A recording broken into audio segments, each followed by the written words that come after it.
நம்ம சிவாய வாழ்க வளமுடன். எல்லோரும் நலமாக இருக்கிறீங்களா? பார்த்துக்கிட்டிங்கன்னா, கேள்விகளுக்கு உண்டான பதில், சரியான கேள்விகள் கேட்கும்போது தெளிவான பதில்கள் கிடைக்கும்.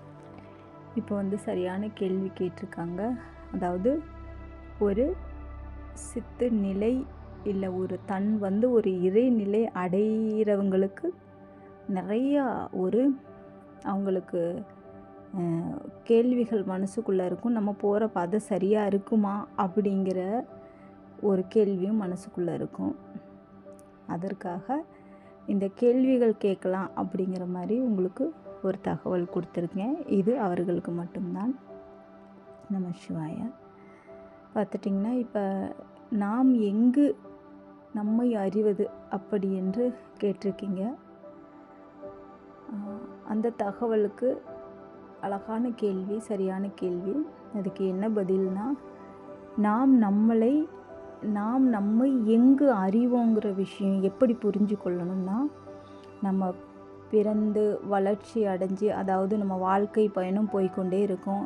அதாவது குழந்தை பருவம், அதுக்கடுத்து ஒரு வளர்ச்சி கல்வி பருவம், அப்புறம் கொஞ்சம் நம்ம பொறுப்பு உணர்ச்சியோடு நடக்கிற பருவம், அப்புறம் நம்மளோட தேவைகள்லாம் செய்கிறதுக்காக தேடல் ஓடல் அப்படிங்கிற ஒரு பருவத்திலே நம்மளை அறிய முடியும். சின்ன சின்ன விஷயத்துகளை அறிய முடியும். அதாவது நம்மளோட வலிகளும் தோல்விகளும் வேதனையாய் மாறி அது உருவெடுத்து நமக்குள்ள அது வைராக்கியமாக மாறும்.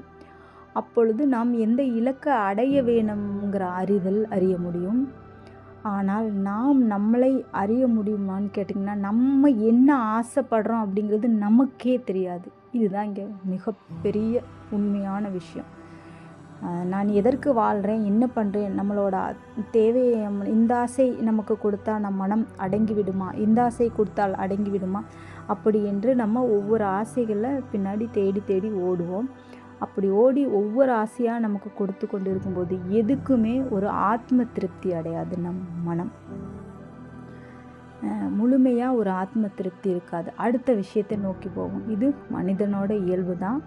ஆனால் மனிதனோட இயல்புன்னு சொல்ல முடியாது, நம் மனதோட இயல்பு. நம் மனதை நம்ம என்று முழுமையாக கட்டுப்படுத்தி தன்னை நிறுத்தி, ஒரு ஓட்டத்தை நிறுத்தி, தான் யார், நம்ம என்ன பண்ணி கொண்டு இருக்கிறோம் அப்படின்னு அறிஞ்சு நமக்குள்ளே நம்ம சென்று நம்ம முழுசாக எல்லா விஷயத்துலையும் முழுசாக ஒரு ஈடுபாடு கொடுக்காமல் எல்லா விஷயத்துலையும் சமநிலை அடைந்து நம்மளை கட்டுப்படுத்தி நம்ம ஒரு தேடல் இதற்காகத்தாங்கிற அறிதலும் அறிஞ்சு, அப்புறம் நம்ம ஓடல் இதற்காகத்தான் அப்படிங்கிற அறிதலும் அறிஞ்சு தெளிஞ்சு எழுந்து சிந்தனை நின்று நம்மளை சரி செய்ய போகும்போது, அந்த சரி செஞ்சு ஒரு விஷயத்தை நம்ம ஊடுருவி உள்நோக்கி அந்த விஷயத்தை செயல்படுத்தி அதில் நமக்கு சில நன்மைகள் வரும். அதோட எதிர் தீமைகள் வராமல் நன்மைகள் நம்மளுக்கு ஒரு மகிழ்ச்சியை கொடுக்கும். அந்த மகிழ்ச்சியின் போது நம்ம இறைவனை காண்போம். அந்த இறைவனை காண்பும்போது அப்பொழுது நாம் நம்மளை அறிந்து கொள்கிறோம். நம்ம அங்கு தான் நம்மளை தொடங்குகிறோம். முதல் தொடக்கம் நம்மளுக்கு அங்கேருந்து தான் நம்மளை உருவாக்குகிறோம். இதுக்கு சரியான ஒரு பதில். அப்போ தான் நம்ம எங்கே உருவாக்கணும் அப்படிங்கிற விஷயத்தே புரிய வரும்.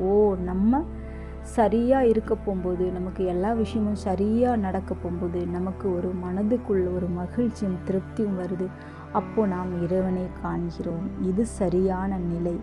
இப்பொழுது நான் எதற்காக இங்கு வந்தேன், எந்த இலக்கை அடைய போகிறேன் அப்படிங்கிற ஒரு நிலை உங்களுக்குள்ளே ஒரு விஷயம் உருவாகும். அங்கே தான் நீங்கள் உருவாக்குறீங்க. இதுதான் இதற்கு சரியான பதில். வாழ்க வளமுடன். கேள்வி கேட்டவர்களுக்கு நன்றி. சரியான கேள்விகள் கேட்டிருக்கீங்க. இது போல் தெளிவான கேள்விகள் கேளுங்க. உங்களுக்கு இது சரியான தகவல் தான் அப்படிங்கிற பதிவையும் கொடுங்க. நம சிவாய. வாழ்க வளமுடன். வணங்குகிறேன். எல்லோரும் நலமாயிருங்கள். தெளிந்து எழுங்கள்.